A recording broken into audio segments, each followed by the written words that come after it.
Bowers Game Corner presents Gen Con Video Bonanza 2014.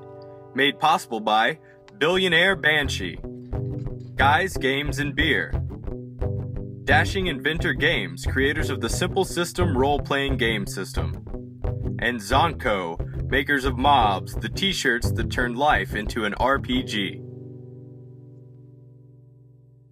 Ahoy there, YouTube! We're back again for more of our Gen Con Bonanza live at Gen Con 2014. And right now, I'm very excited to be checking out Geek Out Pop Culture Party with one of the co-creators, Elisa. So tell us about it. Hi there. Well, Geek Out Pop Culture Party is our follow-up to Geek Out that came out last year. It's a party geeky trivia game, and this one is a new version.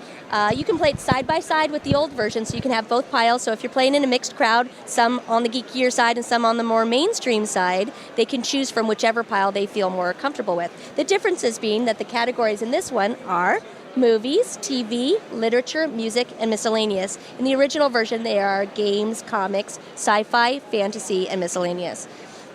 How many players does it play? It actually plays 2 unlimited players. I actually recently played in a group of 50 people.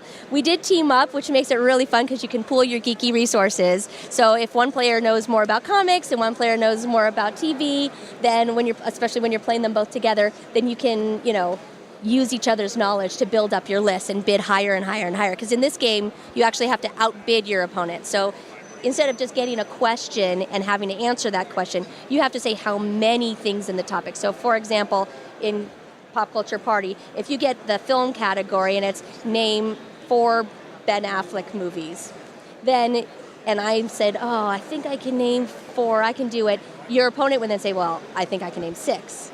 And it goes around and around and around until everybody passes but one person. And then whoever has bid the highest, that person then gets to meet their challenge. If they meet their challenge, they get to keep the card as a point.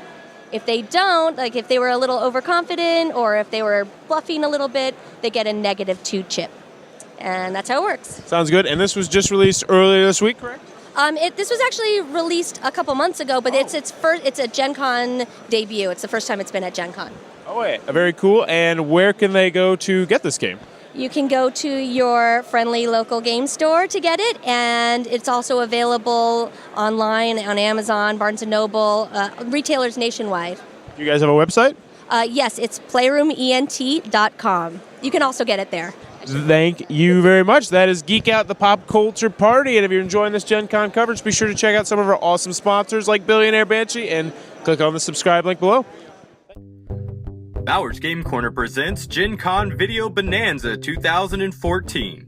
Made possible by Billionaire Banshee, Guys, Games, and Beer, Dashing Inventor Games, creators of the Simple System role-playing game system, and Zonko, makers of Mobs, the t-shirts that turned life into an RPG.